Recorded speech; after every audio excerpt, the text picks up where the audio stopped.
इफिसियों 4 अध्याय उसकी 12वीं आयत लिखा है, जिससे पवित्र लोग सिद्ध हो जाएं और सेवा का काम किया जाए और मसीह की देह उन्नति पाए। पवित्र लोग सिद्ध हो जाएं, for the perfection of the saints. तो इससे क्या समझ में आता है? इससे यह समझ में आता है कि पवित्र लोग सिद्ध नहीं होते। पवित्र होना अलग है, सिद्ध होना अलग है। कलीसिया पवित्र लोगों की मंडली है, कोई भी सिद्ध नहीं है। हमारे बहुत से अजीज इस फर्क को समझ नहीं पाए। कई लोग यूं कहते हैं, वो इतना पुराना विश्वासी है, 8 साल से विश्वास में है, प्रभु को 10 साल से जानता है, फिर भी उसका स्वभाव देखो कैसा है। वो पास्टर देखो, वो पास्टर है फिर भी ऐसा बोलते हैं। प्यारे मित्रों, पास्टर भी तो इंसान है, कोई आसमान से उतरा हुआ कोई फरिश्ता तो नहीं है। जितनों ने यीशु मसीह पर विश्वास किया, पापों से मन फिराया और नया जन्म पा लिया, वो कलीसिया के सदस्य हैं। अब चाहे वो पासबान हो या विश्वासी हो, परमेश्वर की नजर में सब संत हैं। पौलुस जब अनेक शहरों की कलीसियाओं को अपनी पत्रियां लिखता है, किस प्रकार से लोगों को संबोधित करता है। वो लिखता है, रोम शहर के संतों के नाम, कुरिन्थ शहर के संतों के नाम। ये संत कौन है? क्या वहां पर कोई चुनिंदा 4, 5, 10 लोग हैं जो संत की उपाधि के योग्य बन गए? नहीं। यीशु मसीह की देह अर्थात कलीसिया के अंदर जितने लोगों ने प्रवेश कर लिया, वे सब संत हैं, वे सब पवित्र लोग हैं, होली पीपल। पहला पत्रस 2 अध्याय की 9वीं आयत में हर विश्वासी के बारे में लिखा हुआ है कि तुम परमेश्वर का चुना हुआ वंश, तुम पवित्र लोग और राजपदधारी याजकों का समाज हो, परमेश्वर के द्वारा बुलाए गए हो। वहां पास्टरों के बारे में नहीं लिखा है, सारे विश्वासियों के बारे में, नए नियम के सारे विश्वासियों के बारे में, नई वाचा के अंदर जितने आ गए उन सब के बारे में लिखा हुआ है कि वे सब पवित्र लोग हैं। दुनिया में हम अपने चारों तरफ देखते हैं, बहुत लोगों के नाम के आगे लिखा होता है संत फलाना फलाना, महाराज इत्यादि। दुनिया में संत की उपाधि तब दी जाती है जब लोग कहते हैं कि फलाने व्यक्ति ने सिद्धि प्राप्त कर ली या वो जीवन मुक्त हो गया है, उसने बहुत ज्ञान प्राप्त कर लिया है, तब दुनिया के लोग संत की उपाधि देते हैं। परंतु बाइबल में ऐसा नहीं है, प्रभु की नजरों में ऐसा नहीं है।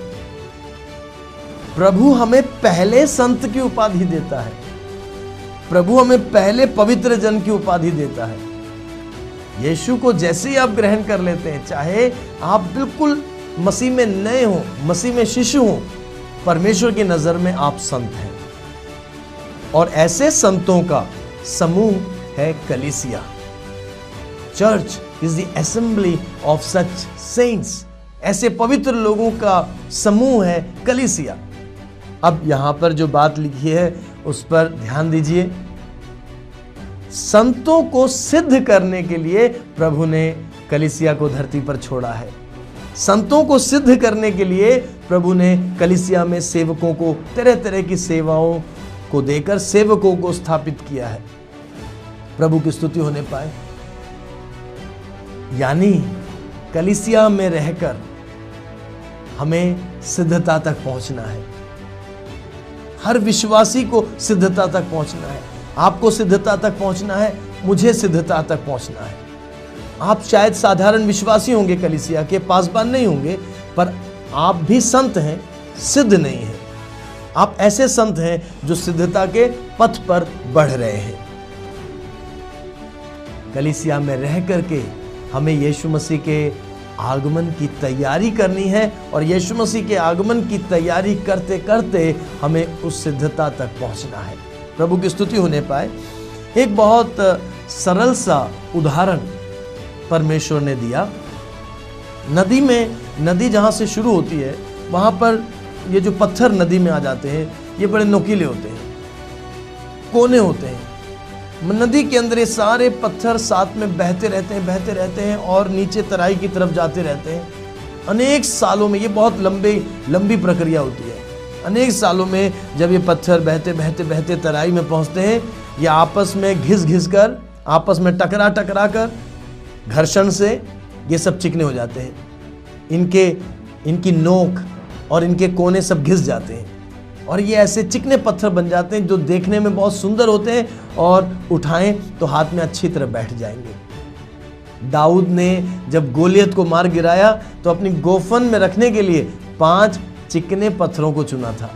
चिकने पत्थर हाथ में आराम से बैठ जाते हैं, गोफन में आराम से बैठ जाते हैं। तो नदी में साथ में बहते एक दूसरे से टकरा कर, एक दूसरे को घिस कर ये सारे पत्थर जो है चिकने हो जाते हैं। बिल्कुल इसी तरह कलीसिया रूपी नदी के अंदर हम सारे विश्वासी आ गए हैं। परमेश्वर ने हमें कलीसिया रूपी इस नदी में डाल दिया है।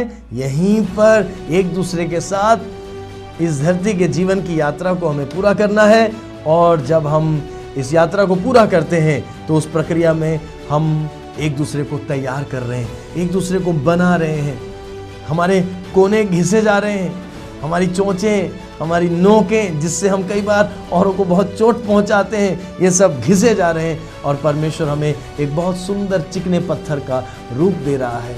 एक ऐसा रूप दे रहा है जो परमेश्वर के बलवंत हाथों में आराम से बैठे और जिस चिकने पत्थर को परमेश्वर अपनी महिमा के लिए इस्तेमाल कर सके।